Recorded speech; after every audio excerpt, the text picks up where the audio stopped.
Hey guys, so this is not an easy video to make, as I'm sure you can tell by the title, but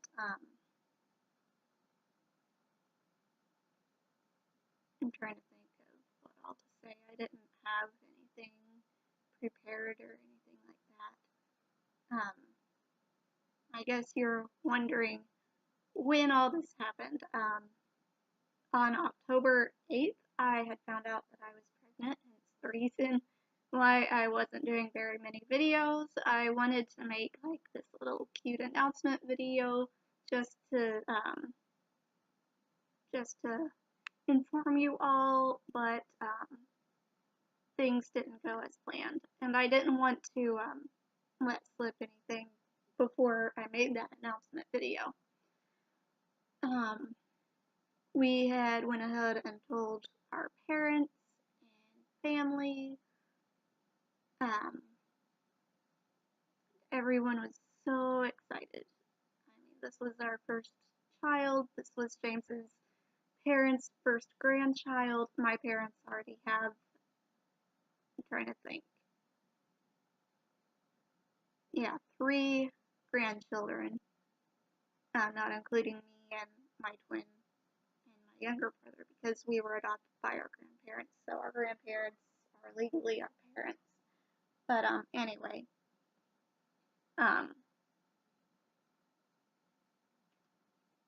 my well, I guess I'll go on and give you some background information as to a little bit of a backstory here. Last fall, I had gotten the Nexplanon birth control implant. I'm sorry, I had a fly on my head. I had gotten the Nexplanon birth control implant last fall before the wedding, and everything was good for the first couple weeks. No problems whatsoever. Oh, I guess I should warn you that this video is going to be slightly graphic, so if you're not okay with that, go on and click out. So first couple weeks, everything was good, and then 2 weeks after I got the implant, I started to bleed every day. It was, at first I thought it was just my period, because I was due for my period right around the same time that the bleeding started. But then it never stopped. Like, I bled for weeks and weeks. Then it would stop for a couple of days and then start again. So I'm like, okay, maybe I can just deal with this. I went on iron just to like keep my hemoglobin built up, because I do have a history of anemia thanks to the ulcerative colitis. So I continued that for months, and then in March, I started to get very bad pelvic pain, like so bad that I couldn't even walk. I was hunched over trying to walk to the bathroom, and I yelled to my husband, "I cannot keep doing this. We need to make a decision." So we talked about it and decided that I wasn't going to try any other birth control for a while. We were just going to wait and see what happened, basically.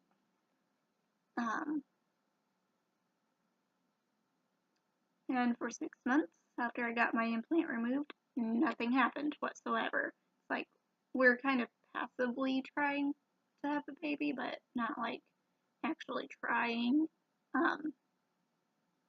We had decided that in September we would just kind of lay off things for a little while, take a little bit of a break, because it was starting to like hurt every time I took a pregnancy test and saw the negative. So we decided September we're not really going to try. We had sex maybe a couple times that month, like maybe 2-3 times. And then October 7th I was supposed to get my period, but it never came. So October 8th I took 3 pregnancy tests. The first one, the positive line was so faint I couldn't really tell if it was actually positive or just an evaporation line or what. So I took 2 more, and later on that day, and the lines were a lot darker. So I told James that day when he got home from work, and then that night, after James had gotten out of the shower and we'd ate dinner, we Skyped with his brother and told him that we were pregnant, expecting our first baby sometime around James's birthday. And then his brother, came home that weekend, and we told his parents and his grandma and great grandma, because James's brother wanted to be home for that. So we told everyone. Everyone was so happy and excited. Everything was going great for a couple weeks. Last Sunday, my morning sickness started. It was weird. It only hit in the afternoon. I got a little bit nauseous during church, but I wasn't going to get sick or anything, just kind of feeling off. Monday, I had diarrhea all day. Of course, I was 2 weeks past my injection date for my Humira, so I thought maybe it's just the colitis. But on Tuesday, when I went to the OBGYN's office, that was my doctor's appointment that I mentioned in my Alcrate unboxing video. She said that it was okay to have diarrhea around this time because you're getting a surge of the HCG pregnancy hormone, so your body's gonna throw all kinds of fun stuff at you. But I felt fine on Tuesday, all day, no problems whatsoever, no nausea, no tummy cramps, nothing. Wednesday, I felt pretty much the same, a little bit less tired than what I had been feeling, so I thought, something wrong. James kind of tried to use my concern a little bit just by telling me sometimes symptoms can come and go, and that's true, but it was just weird. Thursday, I really felt like something was kind of off because I didn't even feel a little bit tired. Something just came up on my screen. Oh. Minimize, please. Hang on. I gotta pause this. So, Thursday, I just kind of went about my normal day. I did a load of laundry, put the clothes away, had lunch. I went and got lunch, ate lunch here at home. And almost as soon as I finished eating, I started spotting. At first, it kind of freaked me out because bleeding, in my mind, during pregnancy is bad. But then when I checked to see what color it was dark brown, like old blood that had dried up. And my body was just getting rid of it from implantation or my uterus stretching, something, but it wasn't anything to concern me at the time, and it stopped fairly quickly, like maybe 10-15 minutes later, it was done. So I resolved just to take the day easy, get some rest, keep my feet up, so I was starting to crochet some more for the craft fair next Saturday. Sorry, I keep clearing my throat, but my throat feels kind of scratchy.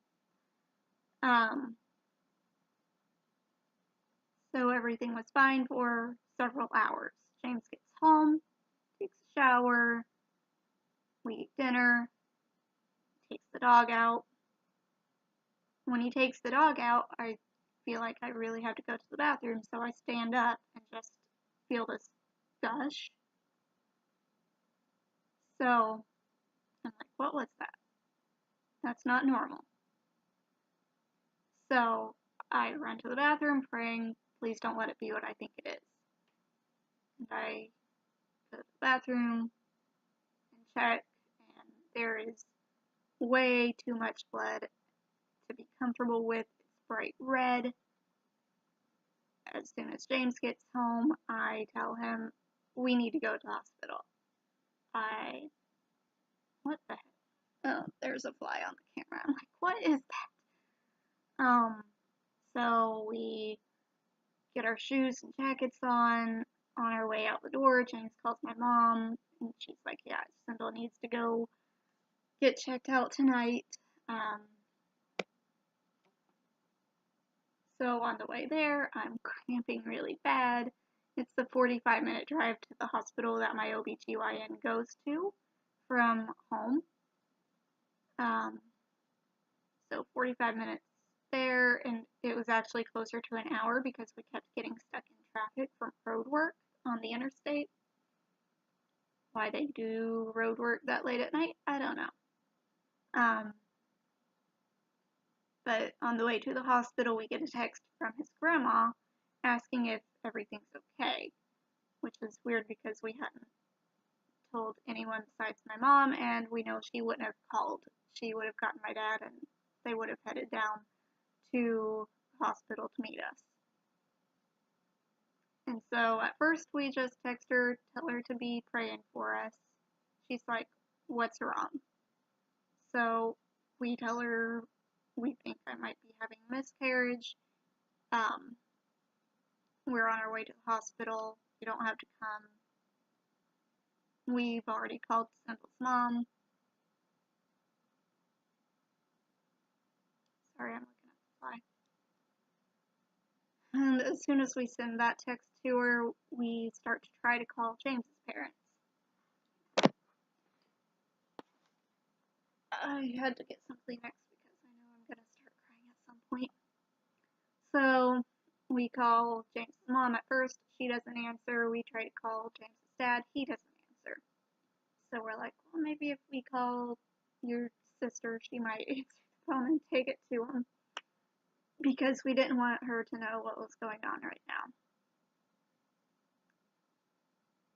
So finally, James's dad texts back and says, we're in Bible study, what's going on? So I'm in the process of typing out on James's phone, we think Sindel's having a miscarriage, on our way to Floyd.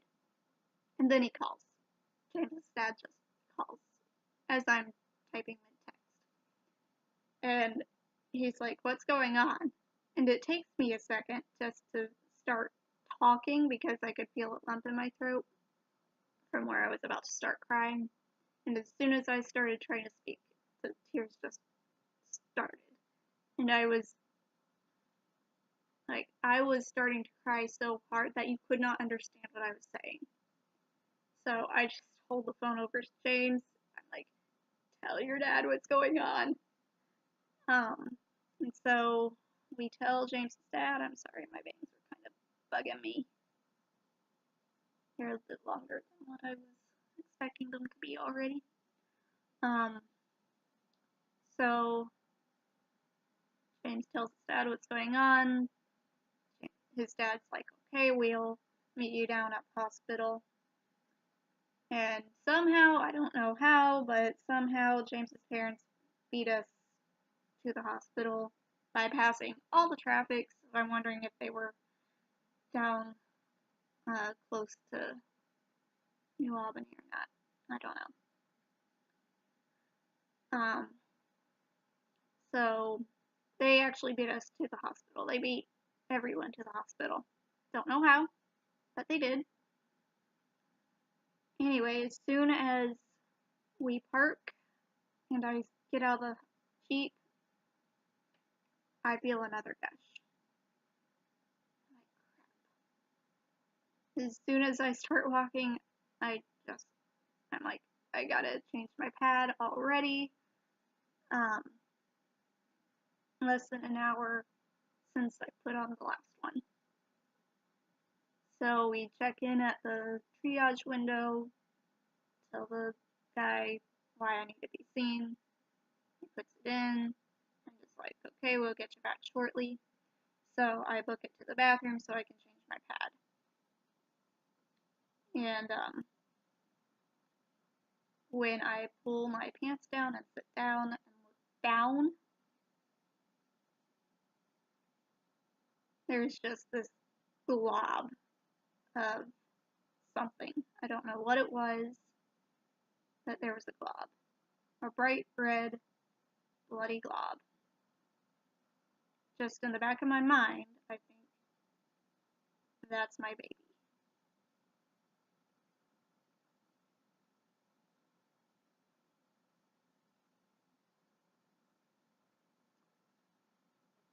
I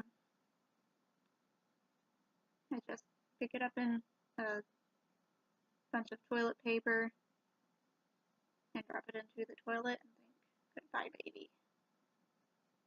Flush the toilet, sit back down, put on a clean pad, try and clean myself up a little bit, get out of the bathroom once I'm cleaned up as much as I possibly can, sit down, and not a minute later they call me back to get me triaged and take me back to a room.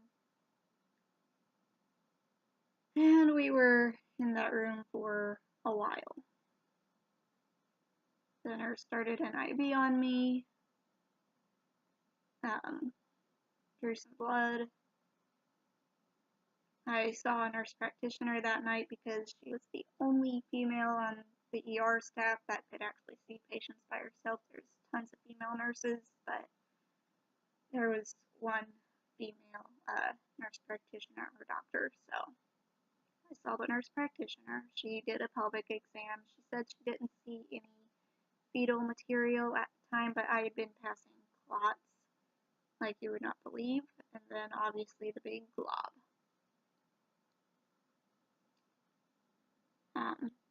They sent me down for an ultrasound. They made James stay there in the room, which I did not like.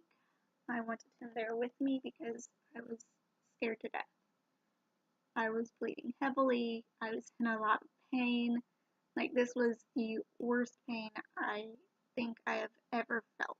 I was cramping really bad. I had very, very bad back pain. Like, I tried switching up my positions, changing up how I was sitting or laying, and just nothing was helping. Finally, I get to ultrasounds. They try to do an abdominal ultrasound. I'd had to drink 32 ounces of water very quickly before the nurse practitioner even came in to see me.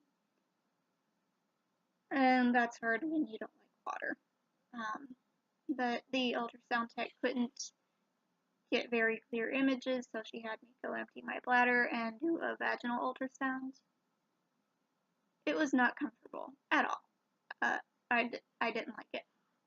But because I was so early, they couldn't see anything. Which, at that point, they couldn't see anything anyway. There was just a little bit of material still in there. They didn't know if it was from the pregnancy or if it was blood or both or what. So they ended up keeping me overnight. I did not get any sleep. I dozed off here and there, but usually didn't get any sleep. James tried to sleep on that pull-out chair next to my bed. My mom stayed overnight and she slept in a chair in the waiting room up on the maternity ward. I had some amazing nurses, and the on-call doctor was kind of old, but he knew what he was doing, so I was okay with that. The fact that I had still been in pain that long after, bleeding heavily that long after, told the doctor that I needed to have what's called a D&C, dilation and curettage, just so they could make sure that I didn't have anything else in there, that I was all cleaned out, so I didn't get an infection or anything. We could have just waited and saw what happened, but I was in so much pain, I'm like, I don't want to wait. I don't want to wait around. I want to go ahead and get this done and over with. I want to be out of the physical pain. Like I said, it was probably the worst pain I have ever felt. So if you ever have a miscarriage, you will know. I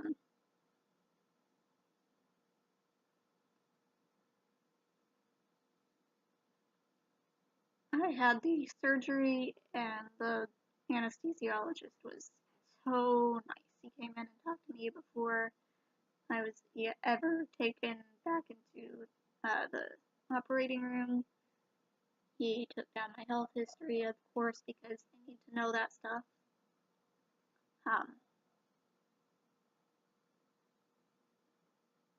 He and his wife have been where I am now.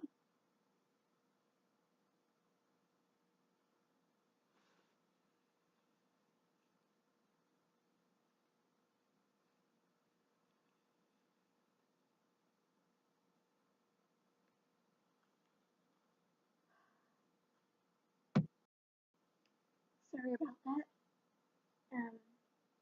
Anyway, the anesthesiologist and his wife, she miscarried her first one, and then a year later she had twins. So that kind of gave me a little bit of hope. Like, everyone up until Friday morning had been trying to give me just a little sliver of hope, and then Friday morning the OB doctor came in and told me that I had miscarried and all that, which the nurse practitioner and the ER had told me that we need to be looking at the possibility that I'm actively miscarrying. Those were her words. But I went through surgery, stayed my hour in the recovery room. Not long after I was fully awake from the anesthesia, they took me back to my room, gave me peanut butter and jelly sandwich and some Coke so that they could make sure that I was tolerating food, because I could not go home until I had used the bathroom and ate and not thrown up. So my mom had, while I was in surgery and recovery, my mom had ran down to Target right down the road and gotten me some sweats, and thank God she had, because my pants and underwear from Thursday night just had blood all over them. She even got me clean underwear.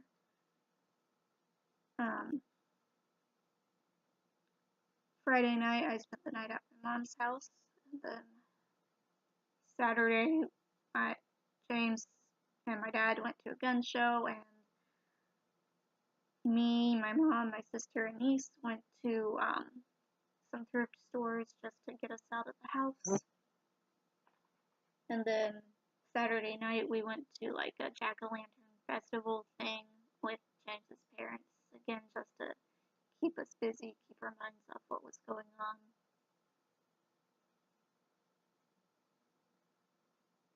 Saturday night when we got home, I did not want to walk through this front door.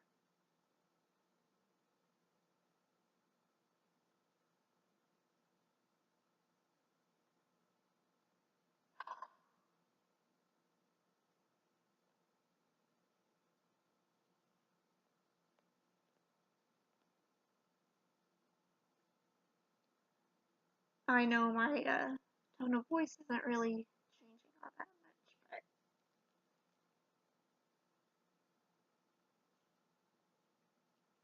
but like I'm just now in a place where I can kind of talk about what happened.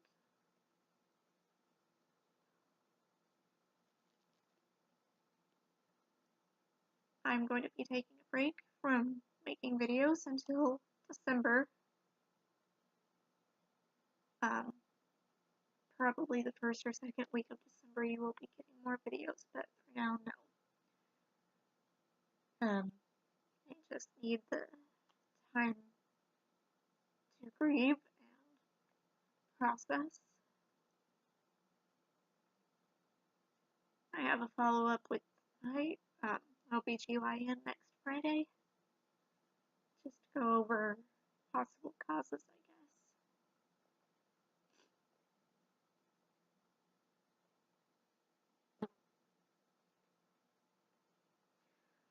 We will eventually try for another child, but for now, I don't